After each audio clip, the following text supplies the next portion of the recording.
we are joined by Renee Michelle, Lady RM. You've seen her in the WWE, you've seen her in NXT, in Impact Wrestling, and in All Elite Wrestling. Now she is coming to the Mandalay Bay on December 9th to take part in UWW3 Ultimate Women of Wrestling. Renee, thanks a lot for joining us. Hi, thank you for having me. Absolutely. Just like I said, I mean, you're one of, I think, a few people that have actually been in all three major promotions, the WWE, Impact, and AEW. With that past, I just want to ask you, how did you get started in wrestling? I was doing a little background, and I guess you really hadn't watched it much or been a fan before you got involved. No, I was never a fan. I think I was told like almost every person. So in March will be my 10-year anniversary. So Really? yeah. So I'm really looking forward to that. I was never a fan growing up in wrestling. I never watched wrestling, had no idea, the history or anything like that. So my ex-boyfriend and our mutual friends and his little brother, they all dragged me to my first wrestling show, which was Impact Wrestling, or I guess TNA. I don't know TNA, if TNA was called. Sure. Yeah, I think it was called TNA back then. But I was founded there by Gilbert. Okay. And I grew up doing martial arts. So I did martial arts and weapons. And I was going to college and working at a government agency, as well as trying to get into stunts with acting. And, Gilbert, he convinced me, to give wrestling a try. And I kept telling him no, but he went so far as finding me on social media, and he was very determined. So I gave it a try, and I told him if I don't like it, then that'll be the end of it, But since then, I caught the wrestling bug, and I stuck with it. And now in March, it will be 10 years. Wow. Where did you end up training? Before, there was a school, when I first started, I was only there for I want to say a good 3 months. So it was called Gilbert's Pro Wrestling Academy, but now that's no longer exists. Okay. Then I met an elderly promoter who now is deceased named Dick Karakoff, and he was such a sweet old man. But he introduced me to Dan McDevitt, who is the owner of MCW, Maryland Championship Wrestling.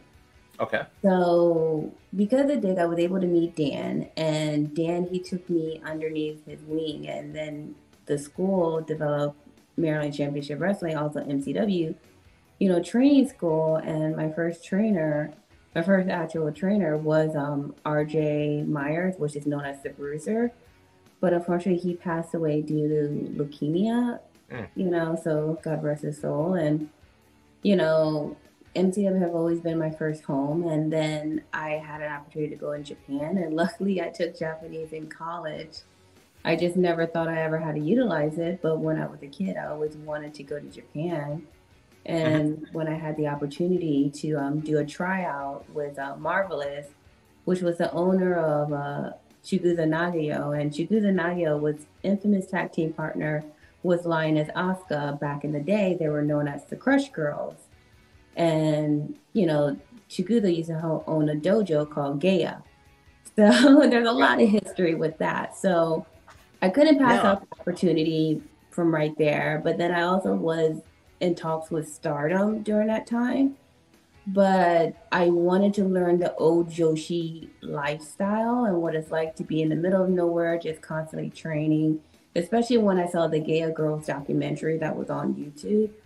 I completely got inspired by that. I wanted to give it a try. And since then, I've been back and forth over to Marvelous over in Japan for quite some time. If I really had to live kind of almost up there for almost a year. But when I was out in Japan, my Japanese was improving so much more, with reading, writing, and talking. So when I came back to America, and I haven't been to Japan in for a few years, so it's that saying, if you don't use it, you lose it. But when I get around other Japanese speakers, or when I come across, a few hiragana, katakana, or kanji characters, I'm like, oh yeah, I remember this. Well, there's plenty of Japanese influence in American pro wrestling now, and in Yeah, Japan, you're just seeing it now, really, with NWA did their Empower pay-per-view. WWE's had the Mae Young Classic. yes, UWW doing an all-women show. In yes. Japan, that's the norm. It's actually unusual now that New Japan is going to start having women's matches on their card. Yeah, What was it like being I'm there very where it's all surprised. women?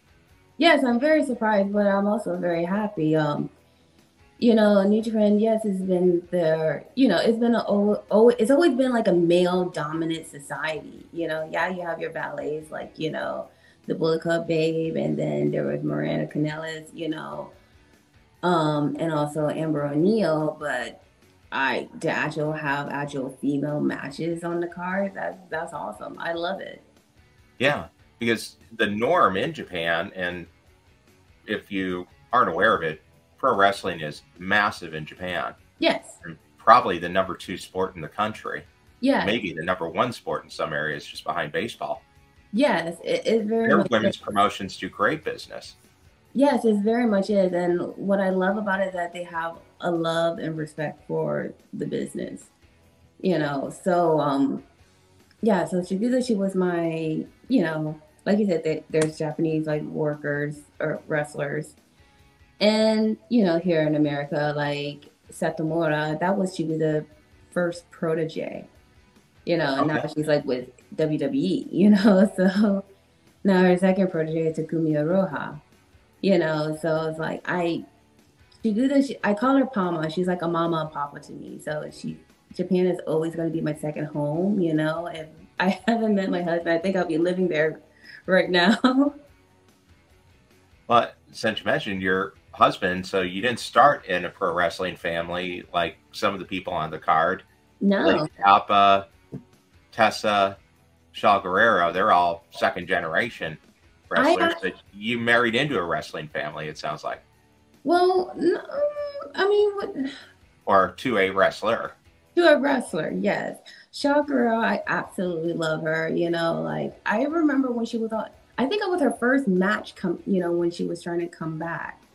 And then I'm not sure, quite necessarily sure what happened, but whatever decision that Shaw makes, you know, I'm going to respect it and I'm going to support whatever decision that makes her happy. If she Mhm. likes it, I love it. So, you know, that's all that matters to me. And then, you know, from after like having my training over in Japan and then wrestling over there and living over there, then you know, my husband and I eventually had to move down to Florida, and then I trained over at Flatbacks, which is owned by Tyler Breeze and Sean Spears, and those guys, they're the best. You know, they're the best trainers I ever had.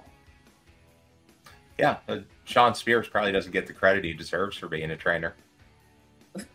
I give them credit all the time, you know, like, I mean, I don't know about others, but Yeah, definitely, you know, I give them both the equal amount of credit. They both work hard, you know, they know so much. And obviously, you know, I love learning from the both of them. now, I was just doing a little bit of a dive in on YouTube, and there's some matches with you from AEW just last year. Oh, One of wow. them was Emi Sakura, Yes, Emi Sakura. I love Emi. big Japanese wrestling influence. Yes, yes. I had a lot of fun with her, you know, like it was very different. It was very interesting, especially with her tea time. Uh-huh. She got me with her tea time.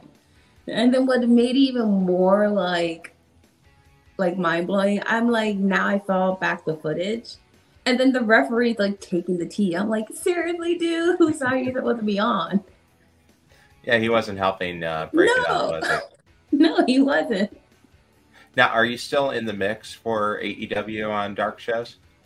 I mean, like whatever opportunity that's thrown my way, I'm gonna take it. Rather if it's AEW, Impact, you know, WWE, NXT, whatever Sure. opportunity thrown my way, I'm gonna take it.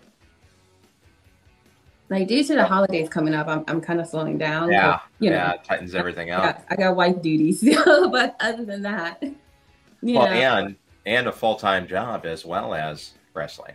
yeah. So Before I was ever a wrestler, and still currently as of today, I am a co-owner of a government contracting firm. Majority of the boys or the men in my family, they were military or either government employees. And Hmm. obviously, you kind of follow your family's footsteps from there. And of course, having to like build, I started at 19 and then I was able to get like my high level clearance, at such a young age because there's not much in my background at 19. What could you possibly do at 19 years old? So from there, having to deal with like recruiting and business analysts and all this stuff, you develop a lot of customers or network along the way. So yeah, I've been in it since I was 19, and Oh, then wow. for the past few years, now I'm a co-owner. Well, that's a really interesting dichotomy. Those are two very different careers. Yes, yes. Well, I mean, I'm always a firm believer. You always want to have something to fall back on, just in case, So I'd Sure. rather be safe than sorry. Now, getting into the show coming up here on December 9th, you're going to be going up against Katie Forbes. Have you Yeah. ever ran into her before? Katie and I, oh yeah, absolutely. I absolutely love Katie. Her and I, we actually I think our last show that we ever did together was over in India when we were actually tag partners over for the Great Khali for CWE. I want to say no, not CWE. But yeah, the Great Khali he had. I don't know what just happened, but the Great Oh, Khali just had a I was wrestling just putting up promotion. a match card for you there. Oh yeah, yeah, Yeah. absolutely. Um, So the Great Great Khali, Khali runs a promotion in India. yeah, yeah, he does, and we had about 75,000 fans over there. It was like definitely built like a WrestleMania event. I absolutely loved it. I did get sick over there. I was trying to avoid, they say don't drink the water over there, but obviously, when you're eating a salad, you forget that the Sure. salad's being rinsed in the water, and yeah. Well, that's pretty neat. What other countries have you been able to go to? Japan, India? I've been to the UK. I just recently came back not too long ago from Australia. So I was in talks before COVID hit with over in China and Korea, but obviously Hmm. that have to postpone for now. Yeah, Well, and it's good to be in a position of being the co-owner of your company then, because you can yeah, I gotta take get my yourself a laptop little everywhere. schedule flexibility. Yeah, I gotta take my laptop everywhere.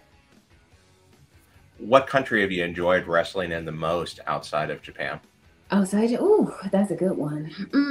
I want to say, I mean, the UK, like their style, their British style is like so good, and I definitely want to like learn more over there. If like, yeah, like their style, the audience, the food, the culture, the history, all of it. I love it over there. Like I even one time asked like my husband like would he be interested ever like moving there? He's like absolutely not. But you know they don't have the sun here like they do in Florida. But obviously, No. there's a lot of gloomy weather. It's the weather. That's true. There's definitely a different weather dynamic in different Yeah, parts of the country. yeah, absolutely. Who have been some of the most influential female wrestlers you've had a chance to work with?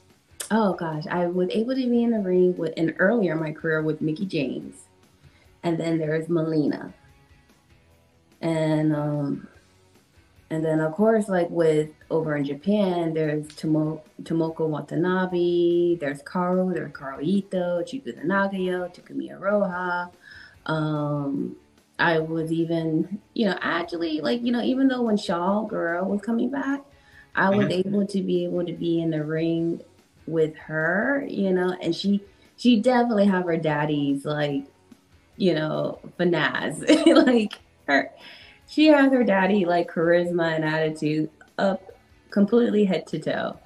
And then yeah, yeah, like I honestly like I would love to be in the ring with Nikki again, And then now that Paige is finally cleared, I would Yeah, definitely love to be in the ring with her. she just had. Well, we're A match. recording this the morning after her first match back. Yeah, Dr. Britt Baker I'm so D.M.D. excited. Yeah. Yeah, I'm so excited for her. Like, you have no idea, because she was one of the top girls that I actually would love to be in the ring with. Um, as far as AEW, and Serena D, the professor herself, Hmm. what better way to learn from her? And then as far as someone over in, I would say like WWE, I wouldn't mind being in a ring with like Bianca Belair or Natty Neidhart, or Io Shirai. So the list goes on from There's there. a lot of great women's wrestling right Oh now. yeah, yeah, for sure. It was really nice to see Saraya back in the ring too, because you didn't know if she was ever going to make it back. 5 years out after having a broken neck. Yeah, and it's like, you know what? Like, at the end of the day, she's gonna do what's best for her. She's gonna do what makes her happy, and the fact that she's finally cleared after 5 years is a blessing. It's definitely a blessing in disguise. So I'm looking forward to see what she could do after 5 years not being in the ring, Hmm. and hopefully, fingers crossed that one day I'll be able to have an opportunity to get in the ring with her. Oh, that'd be great. Yeah, Yeah, it is really good to see her back up and going, because that would have to be just devastating to have something that you grew up doing just pulled away yeah. at a really young age. She was only 25.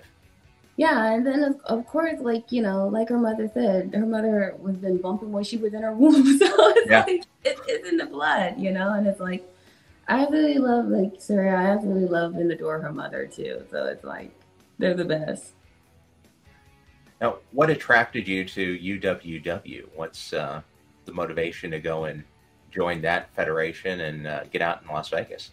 Well, actually, I was contacted, believe it or not, but I think Tom, he had like a promotion before, and Tom, he's always been, a sweetheart from the last, from SWE. Hmm. And then when the opportunity presents itself, obviously I'm going to take it. And what better way to get in the ring with Katie Forbes? We Sure. never had one-on-one against each other. So this should be interesting. We were partners in India, but going against each other one-on-one, I'm looking forward to that. I'm pretty sure she's coming out with a bang. So Hmm. that's just Katie. That is just her style. And I love it. She's a beautiful woman. I'm a beautiful woman. What better way to two, attractive women going at it with each other? Sure. And what do you see as the future for all women's wrestling promotions in the U.S.? Do you think there's a market to make that go? Because it really is kind of a rebirth of pro wrestling right now. You have 6, 7 national promotions. You guys are trying to start up what would be the first, I think, really the first all women's promotion. There's a couple of studio shows. There's Wow Women of Wrestling, but that's not really an active touring promotion. I think UWW could be the first one in the country. Who knows? I mean, like, with WoW, like, I love the fact that how the way they have like their setup and everything else. And if they decide that they want to stay in, over in California, that's totally up to them. If Yeah.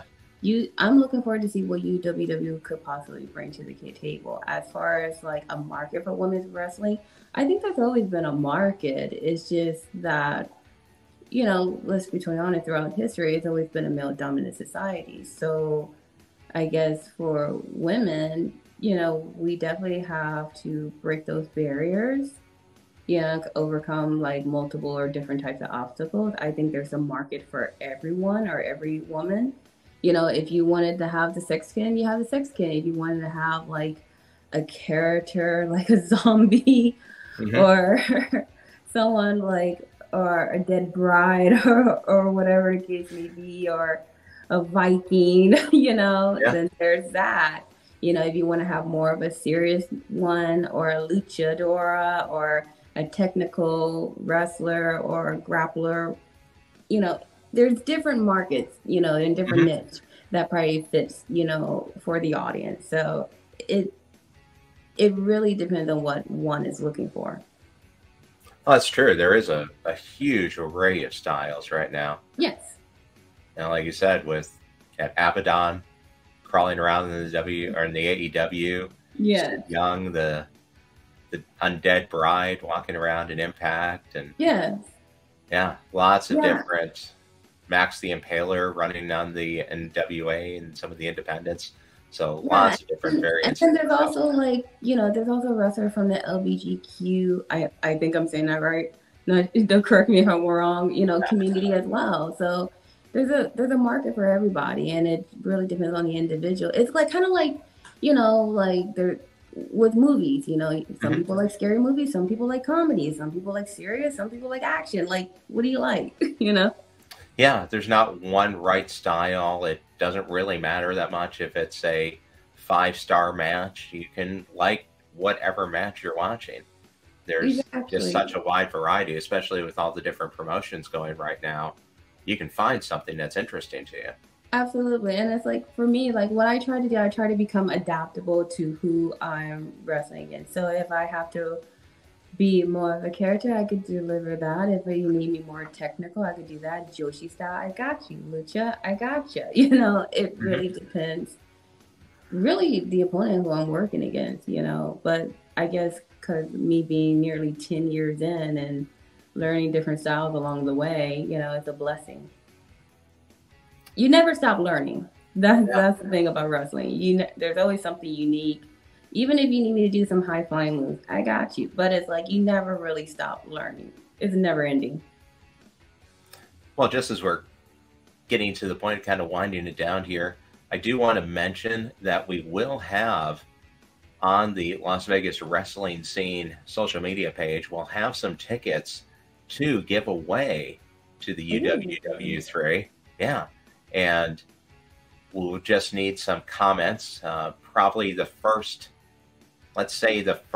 6 comments on this video mentioning Renee Michelle and UWW3 will get in touch with you, and we'll have some tickets to give away to the event coming up. Great. Yeah, December 9th at the Mandalay Bay. Yes. House of Blues. Yes. So pretty neat venue, an iconic venue. I'm excited. I can't wait to see what it looks like. Yeah. And it's my first time going to Las Vegas, so there you go. Oh, really? Yeah. Yeah, that'll be fun. And like I said, you're going up against Katie Forbes. So it's going to be a interesting match. Kind of a contrast to styles. I'm going to be adaptable. Whatever that she has, she could bring it. Yeah, except for the twerking. I can't do that. You're not in on that, huh? Yeah. Just as we're winding down then into the championship round, let me ask you a few questions that we go through with all of our guests. Okay. Favorite type of match? Excuse me? Your favorite type of match? Oh, my favorite type of match. Ooh. Like as far as styles? Yeah, steel cage match. Oh God. Iron Woman match. Oh God. Best 2 of 3. Whatever kind of stipulation match. Honestly, like I'm too pretty to be all cut up and bruised up and banged up. So yeah, no hardcore match. No. That's I mean, I had a few people ask me that, but no, I would not be doing that. Like, this is money. This is all money here. Yeah. But you don't want the thumbtacks in the glass. Oh, see, no. That's I can tell you that's my least favorite. But I mean, more power to everyone else that could do it. I don't like sharp objects. I don't like needles. So I would say more technical, or with a hint of like high flying, or maybe Joshi altogether, but technical. Okay. Who's been your favorite opponent? My favorite opponent? Oof, this is a hard one. I would say, I want to go. Oh gosh, you got me. Mickey James, Carl, and also Staten Liner. Sideliner and also ooh, Kylan King. Oh, really? Okay. Yeah, I got in a ring with her recently, not too long ago, here in Florida. And she's just been really kind of making the moves up too. She Yeah, I'm very proud of her. kind of broke out in AEW Dark, and now she's been contending for the NWA Championship. Yeah. She's a hustler. She's a hustler. Great. Okay. Who would be your dream opponent that you haven't faced yet? My dream opponent? Now, if Yeah. I was over at AEW, definitely the professor herself, Serena Deeb, and Paige. Okay. From someone over in WWE, Meiko Satomura, Io Shirai, Bianca Belair, Natty Neidhart. All right. Yeah. I wouldn't mind getting in the ring again with Mickey. Yeah. Now she's on her current run. If she loses another match, she says she's retiring. Yeah, I know. Dang it, Mickey. You could end the career. Yeah, I mean, hopefully I might be that one. And finally, what are your goals in wrestling moving into the next year? My goals in wrestling, honestly, I guess I never really have like a goal. Like, a lot of people go like, they probably ask me, when am I ever going to be signed or this, that, and the third. If I'm signed, then great. If I'm not, then I'm fine with that too. I was able to make in Japan. That was my top goal. I remember William Regal once told me, if you want to become a wrestler, Japan is where it's at. If you want to become a sports entertainer, WWE and, now AEW, Impact and all that jazz is where it's at. And so far, there's never an end goal with me with wrestling. You don't know where I might be at. Fair enough. Well, thanks for joining us on Las Vegas Wrestling Scene Confidential. A little early Christmas present for all the subscribers. And everybody, you can subscribe to Las Vegas Wrestling Scene on YouTube. We're looking forward to UWW3 coming up here right after, really soon after this episode drops, December 9th at the Mandalay Bay, the House of Blues. So hopefully we have a bunch of Las Vegas Wrestling Scene fans there supporting you. Oh, thank you. I'm looking for all the love and support everywhere. So unfortunately, I don't have a Twitter, so I'm suspended on Twitter. No, it's weird. You're banned, but President Trump's back on. I have no idea. Like, doesn't make much sense. Yeah, but for the fans that want to be able to follow me, since I no longer have a Twitter anymore. We need to ask Elon, right? Huh? We need to ask Elon Musk to get that fixed because they need to let Lady RM back on Twitter. Yeah, like it was over on Twitter. It was one Renee Michelle, but that's suspended right now.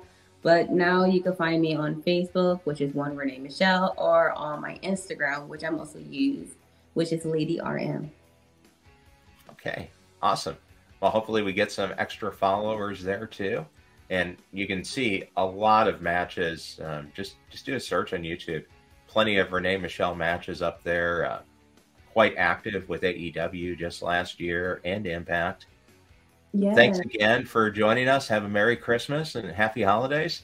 Thank you. And we'll see you coming up here at UWW3 at the House of Blues, Mandalay Bay in Las Vegas.